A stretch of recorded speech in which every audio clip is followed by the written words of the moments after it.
ఓం సాయిరామ్. శ్రీమాత్రే నమః.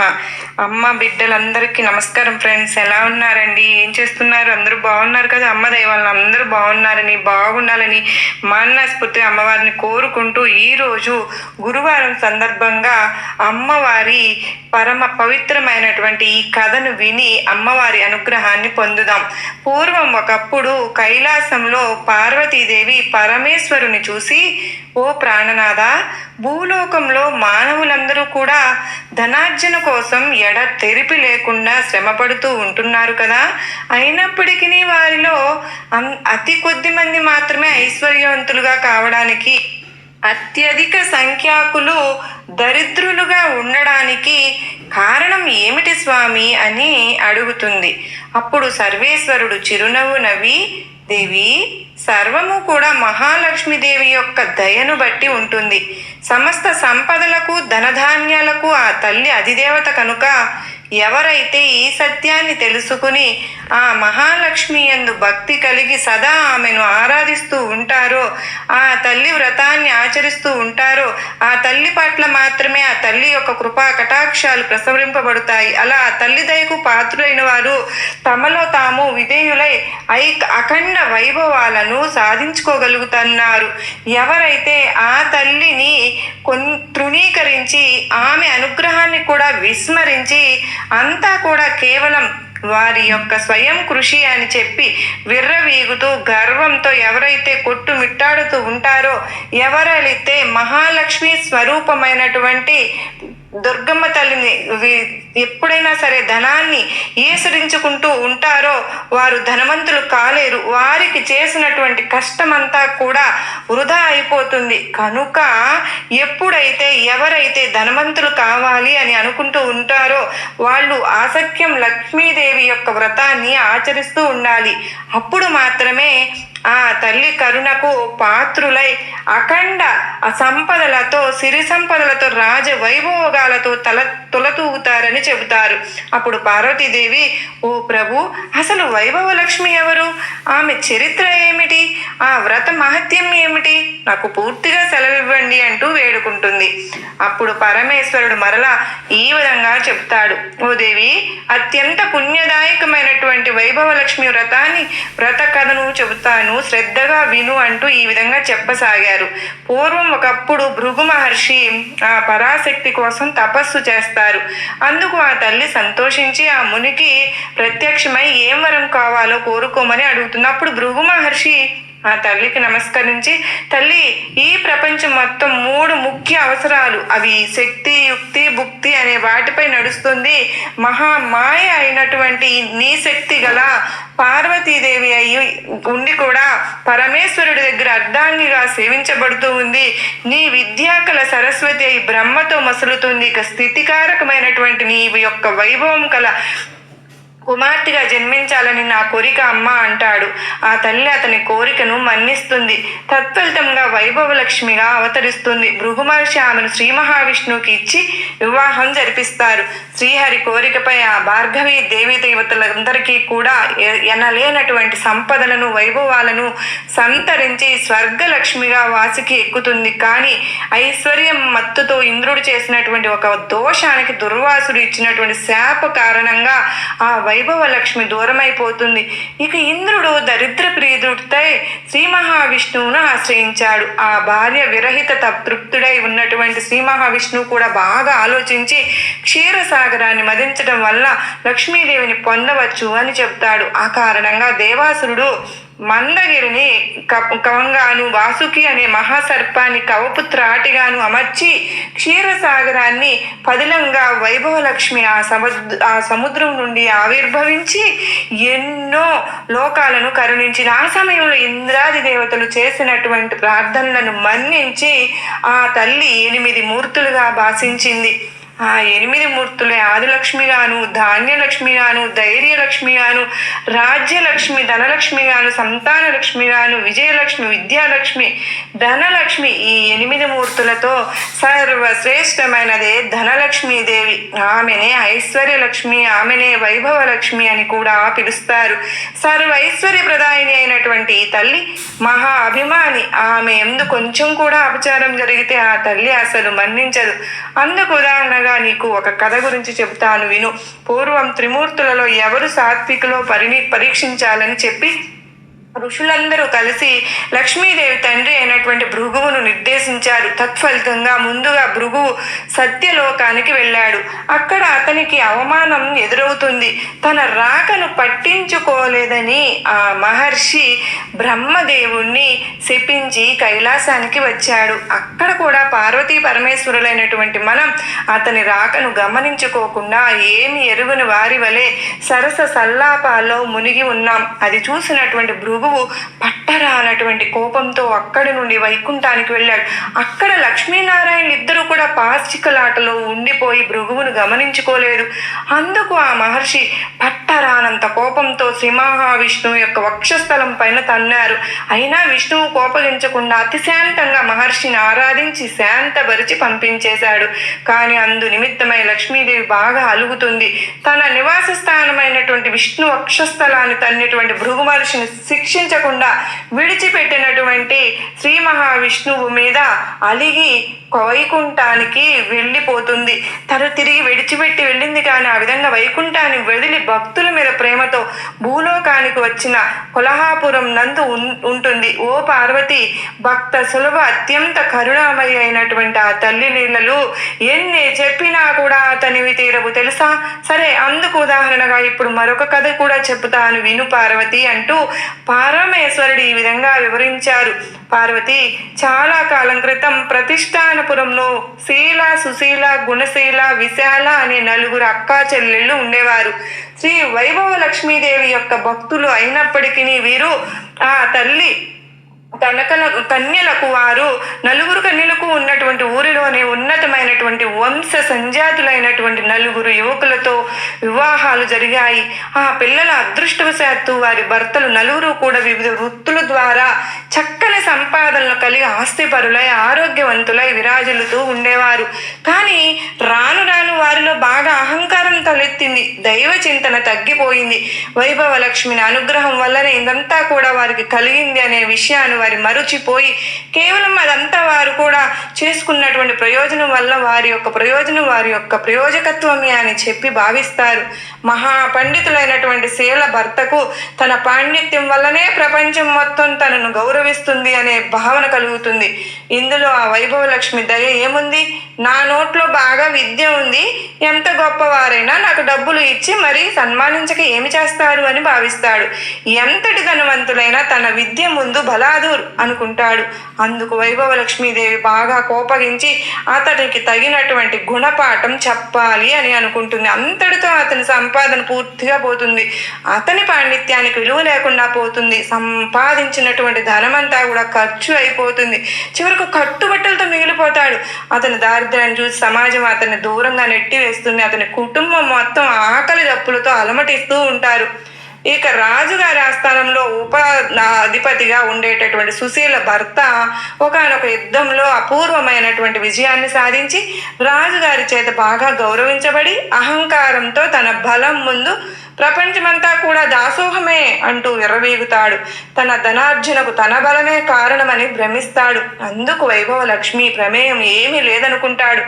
అందుకు ఆ అమ్మవారు ఆగ్రహిస్తుంది. అంతటితో అతనిలో ఉన్నటువంటి సద్బుద్ధి నశిస్తుంది. ఇక ఒక వైరంతో ఒక గొప్ప ధనవంతుడితో అతనికి గొడవకు కూడా దిగుతాడు. అతన్ని తను అడిగినటువంటి ధనం ఇవ్వకపోతే నాశనం చేస్తాను అంటూ భయపెడతాడు. అందుకు భయపడినటువంటి ఆ ధనవంతుడు మహారాజును ఆశ్రయించి సుశీల భర్త మీద మరిన్ని లేనిపోని విషయాలను కూడా నూరిపోసి తనను కాపాడమంటూ రాజును వేడుకుంటాడు. వెంటనే ఆ రాజు తన సేనలను పంపించి సుశీల భర్తను బంధించి తీసుకురమ్మంటాడు. ఆ రాజభటులు అతన్ని బంధించి రాజు ముందు నిలుపుతారు. న్యాయస్థానంలో రాజు అతన్ని విచారించి ఆస్తిపాస్తులన్నిటి కూడా స్వాధీనం చేసేసుకొని అతని చెరసాల్లో ఉంచుతారు. ఈ విధంగా సుశీల కాపురం కష్టాల పాలవుతుంది. వ్యాపారస్తుడైనటువంటి గుణశీల భర్త దైవానుగ్రహం కొన్నా కూడా కేవలం తన తెలివితేటలే వ్యాపారంలో చాలా ముఖ్యం అని చెప్పి తన పెట్టుబడితో మాటకారితనంతో మాత్రమే నేను ఈ విధంగా సంపాదించగలుగుతున్నాను, అంతేగాని సంపాదించిందంతా కూడా దైవానుగ్రహం వలన వచ్చింది అనుకోవడం మూర్ఖత్వం అని చెప్పి భావిస్తాడు. అతను చివరకు దైవ ఆరాధనలన్నీ కూడా మానివేస్తాడు. అతని తల పొగరు వలన సాటి వ్యాపారులు అతన్ని సహకరించడం కూడా మానేస్తారు. అతని వ్యాపార లావాదేవీలు సన్నగిల్లి అతడి రాబడి తగ్గి అతని కుటుంబం దారిద్ర్యంలో మునిగిపోతుంది. ఇక చివరిదైనటువంటి విశాల భర్త మంచివాడే, కానీ అధిక సంపాదన వలన చెడు స్నేహాలు పెరిగిపోతాయి. అతనికి కష్టపడి సంపాదించిన దానితో పాటు సుఖపడాలే కానీ ఈ పూజలు వ్రతాలు ఏమిటి, వీటికి మరలా వృధాగా ఖర్చు చేయడం దేనికి అనుకుంటూ ఉంటాడు. అందువలన చెడు మిత్రుల వలన దుర్వ్యసనాలు పాలవుతాడు. మద్యపానం, వ్యభిచారం ఇలా మొదలైనటువంటి చెడు వ్యసనాలకు బానిస అవుతాడు. ఆ కారణం చేత అతని సంపాదన అంతా కూడా హారతి కర్పూరం వలె కరిగిపోతుంది. చివరకు అతడు కూడా దరిద్రుడైపోతాడు. రుణదాతల పేదరికపు బాధల వదులుకోలేనటువంటి వ్యసనాలతో అతను దుర్మార్గుడుగా మారిపోతాడు. తరచూ కూడా విశాలను హింసిస్తూ ఉండేవాడు. అయినప్పటికీ ఆ నలుగురు అక్కా చెల్లెళ్ళు మాత్రం ఏదో ఒకనాటికి జగన్మాత అయినటువంటి వైభవ లక్ష్మీదేవి తమను తప్పకుండా అనుగ్రహిస్తుందిలే అని తమ భర్తలకు మంచి దారిలో పెట్టి తమను మరలా పూర్వ వైభవాన్ని కలిగిస్తుందిలే అని చెప్పి పూర్తిగా విశ్వసిస్తూ ఉండేవారు. తమ ఆస్తులు పస్తులు ఉండినా కూడా పర్వాలేదు, తమ బిడ్డలకైనా రవ్వంత ఆహారాన్ని అయినా ప్రసాదించమ్మా అనుకుంటూ లక్ష్మీదేవిని ప్రార్థిస్తూ ఉండేవారు. అందుకు ఆ అమ్మవారికి వారిపైన దయ కలుగుతుంది. అలా ఒకనాడు ఆ నలుగురు సోదరీమణులు కలిసి తనను ప్రార్థిస్తూ ఉన్నటువంటి శుభ సందర్భంలో వైభవ లక్ష్మీదేవి ఒక వృద్ధ స్త్రీ రూపంలో వచ్చి వారిని పలకరించి ఇలా చెప్తుంది, పిల్లలు మీ భక్తి ప్రవర్తనలు చూస్తూ ఉంటే నాకు చాలా ఆనందంగా ఉందమ్మా. ఏ వైభవ లక్ష్మి అనుగ్రహానికి మీరు ఈ విధంగా విపరీతంగా ఆవేదన పడుతూ ఉన్నారో ఆ వైభవ లక్ష్మి ప్రసాదం అతి త్వరితంగా మీకు సిద్ధించేటటువంటి మార్గం గురించి నేను చెబుతాను. తక్షణమే మీ అక్కా చెల్లెళ్ళు నలుగురు కూడా మీ ఇళ్లల్లో వైభవ లక్ష్మీదేవి వ్రతం చేయండి అని వారికి వివరించి చెబుతుంది. అప్పుడు ఆ అవ్వ చెప్పినదంతా విన్నటువంటి అక్కా చెల్లెళ్ళు అత్యంత సంతుష్ట వృద్ధులై, ఓ అవ్వ, ఇంతకు మీరు ఏ వ్రతాన్ని అసలు ఈ వ్రతాన్ని ఏ విధంగా చేయాలో చెప్పలేదు. ప్రస్తుతం మేము దరిద్రంలో ఉన్నాం కదా, ఆ వ్రతానికి ఎంత ఖర్చు అవుతుంది, ఏ విధంగా చేయాలి అని ప్రశ్నించారు. అందుకు ఆ వృద్ధమాత చిరు మందహాసం చేస్తూ, అమ్మాయిలు, ఇదేమీ పెద్దగా ఖర్చుతో కూడుకున్నటువంటి పనేమీ కాదు. ఎప్పుడైనా సరే 4 లేదా 6 లేదా 8 అంతకు మించి 11 లేదా 21 గురువారాలు కానీ శుక్రవారాలు కానీ ఈ వ్రతాన్ని ఆచరించాలి. ఈ వ్రతాన్ని గురువారాలు చేసేవారు తాము మొక్కుకున్న వారాలు చేసి ఆఖరి గురువారం నాటు మరునాడు వచ్చే శుక్రవారం నాడు ఉద్యాపన చేయాలి. శుక్రవారాలు చేసుకునేవారు ఆఖరి శుక్రవారం నాడే ఉద్యాపన చేసుకోవాలి. ముందుగా నీకు తోచినటువంటి గురువారమో లేదా శుక్రవారం నాడు ఉదయమే లేచి కాలకృత్యాలు తీర్చుకుని ఇంటికి అలంకరించుకుని తలంటు పోసుకుని అమ్మ వైభవ లక్ష్మీదేవి ఈ రోజు మొదలు అన్ని గురువారాలు లేదా అన్ని శుక్రవారాలు నీ వ్రతాన్ని ఆచరిస్తానమ్మా, అలాగే నాకు తగినటువంటి శక్తిని ప్రసాదించు తల్లి, నేను చేసేటటువంటి ఈ వ్రతంతో సంతృప్తిరాలివై నా కోరికలు నెరవేర్చు అని మొక్కుకోవాలి. ఆ రోజంతా కూడా ఉపవాసం ఉండి ఆ సాయంత్రం సూర్యాస్తమయం తర్వాత పూజను ప్రారంభించాలి.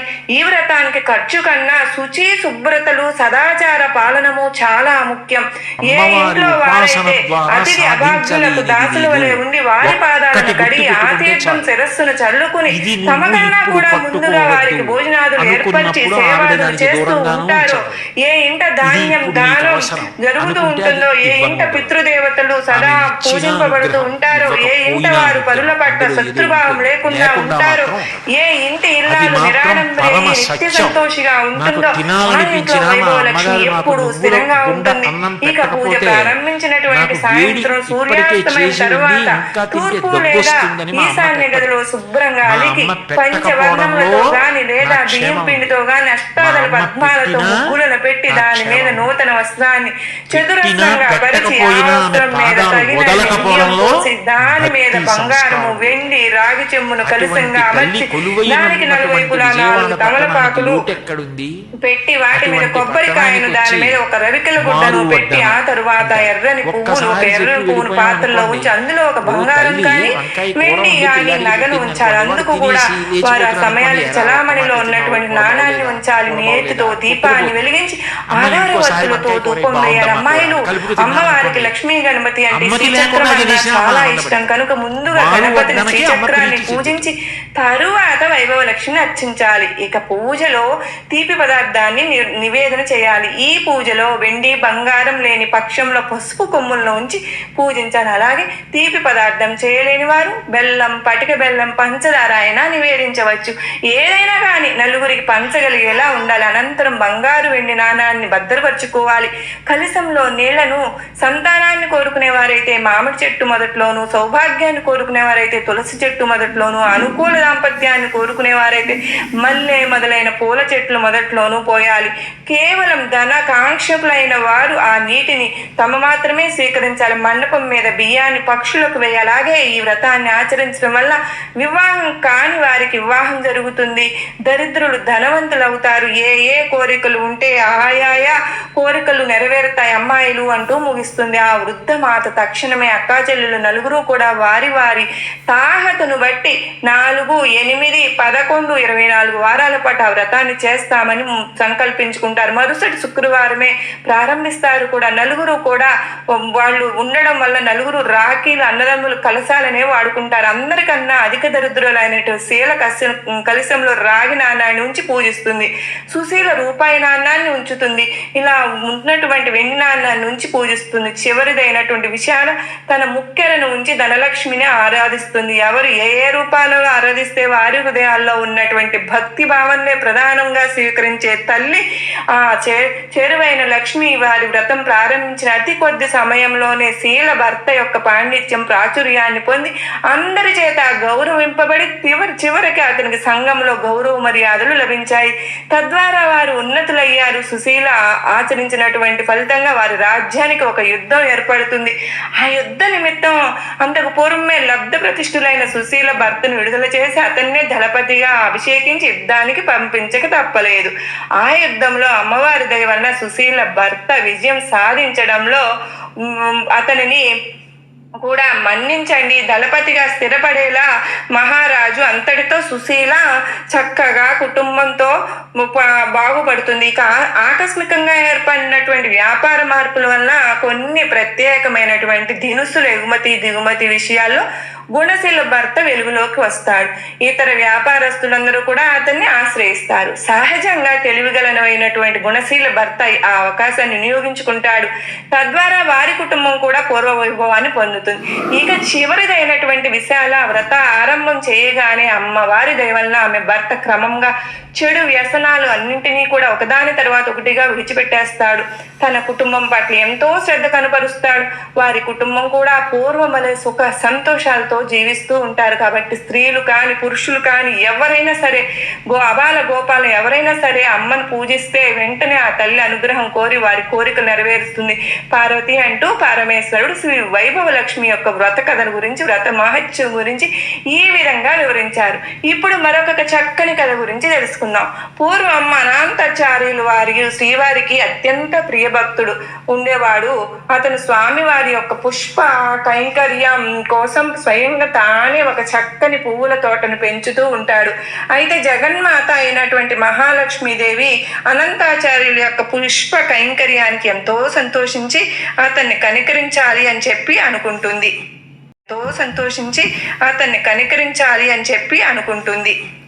ఇక స్వామి వారితో కలిసి స్వామి అనంతాచార్యుల వారు మనకెంతో ప్రియమైన భక్తులు కదా, అతనిపై దివ్య అనుగ్రహం కనిపించడం మనకే కదా అని చెప్పి మన పనే కదా అని అంటున్నప్పుడు స్వామివారు జగన్మాతతో, ప్రియసఖి నీకు నీ బిడ్డలంటే ఎంతో ప్రాణం, అతన్ని తప్పకుండా కరుణించి అనుగ్రహిద్దామని చెప్తారు.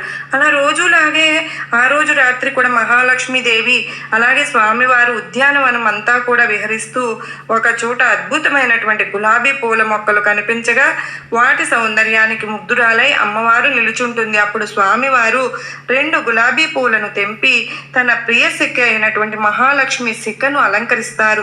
జగన్మాత పులకరించిపోతుంది.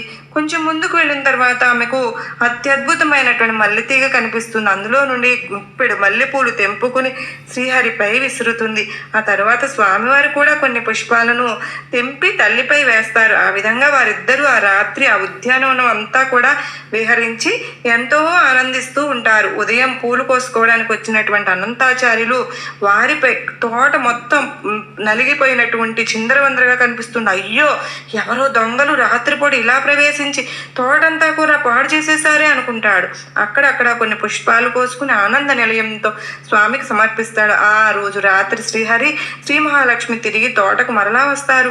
ఇక ఆ రోజు తోటలో సంపెంగలు, సన్నజాజులు ఇంకా అనేకమైనటువంటి దివ్యమైనటువంటి పుష్పాలు ఎంతో అద్భుతంగా కనిపిస్తాయి. ఇక ఆ దంపలు ఇద్దరు కూడా తిరుగుతూ ఆడుతూ పాడుతూ గడుపుతారు. శ్రీహరి కొన్ని అందమైనటువంటి పుష్పాలను తుంచి జగన్మాత శిఖను అలంకరించి మురిసిపోతూ ఉంటారు. ఆ తల్లి ఆనందానికి అవధులు ఉండవు. అంతలో తెల్లవారిపోవడంతో వారు కూడా తిరిగి ఆనంద నిలయం చేరుకుంటారు. ఉదయాన్నే తోటలోకి అడుగుపెట్టినటువంటి అనంతాచార్యులు వారి కోపానికి అవధులు ఉండవు. తోటంతా కూడా చిందరవందరగా తుంచేసి వేసినటువంటి పుష్పాలతో ఉండడం చూసి ఈ రోజు ఆ దొంగలు వచ్చారేమో అనుకుంటాడు. ఇక తన్ను ప్రీతికరమైనటువంటి లక్ష్మీనారాయణ కైంకర్యాన్ని పాడు చేస్తున్నటువంటి ఆ పూల తోటని ఈ విధంగా పాడు చేశారే, నేను పెంచుకుంటుంటే అని చెప్పి వారిని పట్టుకోవాలి అని చెప్పి అనుకుంటాడు.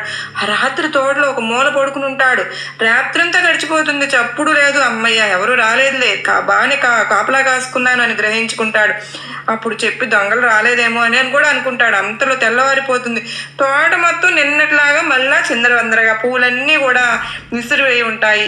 మాత్రం శబ్దం చేయకుండా వచ్చినట్లు ఉన్నారే అనుకుంటాడు. ప్రతిరోజు వారిని పట్టుకునే వరకు కాపలాగా ఉండాల్సిందే అనుకుంటూ ఆ విధంగా 8 రోజులు గడిచిపోతాయి. కానీ ఆ చోరులు అతనికి దొరకరు. ఆ చోరులు దొరికేలా అతను అనుగ్రహించమంటూ ఆనంద నిలయంలో స్వామిని శరణు వేడుకుంటాడు. ఇక దయామయురాలైనటువంటి జగన్మాత మహాలక్ష్మీదేవి శ్రీమన్నారాయణతో ఈనాడు అనంతాచార్యుల వారికి ఎలాగైనా సరే కరుణ చూపించాలి స్వామి అని అనుకుంటుంది. ఇక భక్తవత్సలుడు అయినటువంటి శ్రీనివాసుడు కూడా అలాగే అంటాడు. ఆనాటి రాత్రి అనంతాచార్యుల వారి కళ్ళల్లో ఒత్తులేసుకుని మరి ఆ దొంగల కోసం ఎదురు చూస్తూ ఉంటాడు. ఆ రోజు ఎలాగైనా సరే పట్టుకోవాల్సిందే అని చెప్పి దృఢ సంకల్పంతో ఉంటాడు. అంతలో ఆచార్యుల వారికి 2 స్త్రీ పురుష ఆకారాలు పూల మొక్కల మధ్య తిరుగొడుతూ కనిపించాయి. సందేహం లేదు, రోజు ఈ పూల మొక్కలను పాడు చేస్తుంది వీరేనని చెప్పి అనుకుంటాడు. వీరిద్దరితో ఏదో దివ్యమైన తేజస్తో కనిపిస్తారు. పురుషుడు అత్యద్భుతమైన తేజస్తో ప్రకాశిస్తాడు. ఇక స్త్రీ అయితే అద్భుత సౌందర్యంతో దివ్య వదనంతో విరాజులుతూ ఉంటుంది. వారిని చూసినటువంటి ఆచార్యుల వారు ఒక్క క్షణం మైమర్చిపోయి ఇంతలో అతని కర్తవ్యం గుర్తుకు వచ్చి నెమ్మదిగా వెనక్కి వెళ్ళి వారిద్దరిని గట్టిగా బంధించేస్తాడు. ఇంకెక్కడికి పోతారు అంటాడు. ఇక ఆ దంపతులు పారిపోవడానికి శత విధాల ప్రయత్నిస్తారు కానీ సాధ్యపడదు. ఆ జగన్నాటక సూత్రధారి జగన్మాత తన భక్తుడితో నాటకాలు ఆడుతూ ఉంటారు. అతని బంధం ఎలా ఉంటుందంటే ముచ్చట పడుతూ ఉంటారు. భగవంతుని భక్తునికి ఉన్నటువంటి బంధం అయితే కదా ఆచార్యులు వారు దొంగలు దొరికారని చెప్పి సంతోషంతో కొంచెం ఎవరిపాటుగా ఉండగా ఆ పురుషుడు ఒక్కో దుటిని బంధనం తెంచుకుని పరిగెత్తి మాయమైపోతాడు. అది తెలుసుకున్నటువంటి ఆచార్యులు వారి కోపం వస్తుంది. ఈమె కూడా భర్త వెనకే పరిగెడుతుందేమో అని చెప్పి ఆమెను గట్టిగా పట్టుకుంటాడు. భార్యను వదిలి ఇలా వెళ్ళిపోతాడా ఏంటి, తిరిగి ఉదయం మరలా భార్య కోసం రాకుండా పోతాడా ఏంటి అనుకుంటాడు. ఆచార్య ఇక ఆమెను గట్టిగా పట్టుకుని ముందుకు నడిపించి ఆ తోటలో ఒక సంపెంగ మూలకు బంధిస్తాడు. అప్పుడు ఆమె విడిచిపెట్టమని అడుగుతుంది. ఉదయం చూద్దాంలే అనుకుంటూ వెళ్ళి కునుకు తెస్తాడు. అంతలో తెల్లవారిపోతుంది. ఆనంద నిలయంలో తలుపులు తీసినటువంటి అర్చక స్వాములు వారికి మాటకు రాదు. శ్రీనివాసుని యొక్క వక్షస్థలంపై ఉండవలసిన జగన్మాత బంగారు ప్రతిమ కనిపించక ఆందోళన చెందుతారు. ఏమిటి ఈ వైపరీత్యం, ఇంతటి విపరీత పరిస్థితి ఎవరికి పుట్టింది అనుకుంటూ ఉంటారు. అంతలో శ్రీమన్నారాయణ ఆకాశవాణి రూపంలో ఇలా చెబుతారు, మీరేమీ బాధపడవలసిన అవసరం లేదు. నా ప్రియసఖి అనంతాచార్యులు వారి తోటలో బంధింపబడి ఉంది. మీరందరూ వెళ్ళి తీసుకుని రండి ఆమెను అని చెప్తారు. వెంటనే అర్చకులందరూ కూడా పరుగున తోటకు వెళ్ళగా అక్కడ సంపెంగ మాలకు ఉన్నటువంటి మహాలక్ష్మి బంగారు ప్రతిమ కనిపిస్తుంది. జరిగిందంతా తెలుసుకున్నటువంటి అనంతాచార్యుడు తనకేమీ తెలియదంటూ ఆ అర్చకులతో మొరపెట్టుకుంటాడు. అప్పుడు అర్చకులందరూ కూడా ఆచార్యులతో సహా అలిమేలు మంగమ్మను పలు విధాలుగా స్తుతిస్తూ ఒక పూలగంపలో పెట్టుకుని ఆ ఆలయానికి తీసుకొస్తారు. ఆనంద నిలయంలోని ప్రవేశించగానే శ్రీనివాసుడు ఆకాశవాణి రూపంలో ఇలా పలుకుతాడు, మామా అనంతాచార్య, నీ కూతుర్ని నాకు పూలబొట్టలో తెచ్చి ఇచ్చినటువంటి నీవు నాకు కన్యాదాతమైనటువంటి మామతో సమానం. నీ పుష్ప కైంకర్యానికి మేమిద్దరం ఎంతో ఆనందిస్తున్నాం. ఇదంతా మా వేడుకే అని అంటాడు. అప్పుడు ఆ పూలగంపలో ఉన్నటువంటి అమ్మవారు క్షీర సముద్ర రాజతనయ తిరిగి యథాప్రకారంగా శ్రీవారి వక్షస్థలాన్ని అలంకరిస్తుంది. అనంతాచార్యుల వారి యొక్క జన్మ ధన్యమవుతుంది. ఇక జగన్మాత శ్రీ మహాలక్ష్మికి తన భక్తులు అంటే ఎంత అనురాగం, ఎంత ఆప్యాయత. తల్లి గృహంలో గృహలక్ష్మిగా, గోవులతో కామధేనువుగా, యజ్ఞంలో దక్షిణాదేవిగా, చంద్రుడితో శోభాలక్ష్మిగా, పాతాళంలో నాగలక్ష్మిగా, సూర్యుడిలో తేజోలక్ష్మిగా, పృథ్వీలో మహాలక్ష్మిగా ప్రకాశిస్తూ ఉన్నటువంటి ఆ తల్లి శ్రీమన్నారాయణ యొక్క హృదయ లక్ష్మిగా భక్తులందరినీ కూడా తరింపజేస్తూ ఉంది. ఆ విధంగానే తిరుమలలో ఆనంద నిలయంలో ప్రతి శుక్రవారం శ్రీనివాసునికి జరిగినటువంటి అభిషేకం ఆ తల్లి అభిషేకమే. ఓ జగన్మాత మహాలక్ష్మి నీకివే మా నమస్కారములమ్మ. ఓ జగజ్జనని నీవే మా ప్రణామములు తల్లి. ఓ విష్ణుప్రియ నీకు ఇవే మా నమస్కారములు. ధైర్య లక్ష్మి స్వరూపంలో మహాలక్ష్మి దేవి మనకు ఎంతో మనోధైర్యాన్ని ప్రసాదిస్తుంది. అలాగే మహాలక్ష్మి దేవి యొక్క వాహనం గజం. అష్టలక్ష్ములలో మూడవ అంశమైనటువంటి గజలక్ష్మి స్వరూపంలో మహాలక్ష్మీదేవి నమ్మిన వారికి ఐశ్వర్యాన్ని ప్రసాదిస్తుంది. లోకాల యందు సృజన సాగడానికి లక్ష్మీనారాయణుల యొక్క అనుగ్రహం ఎంతో ఆవశ్యకం.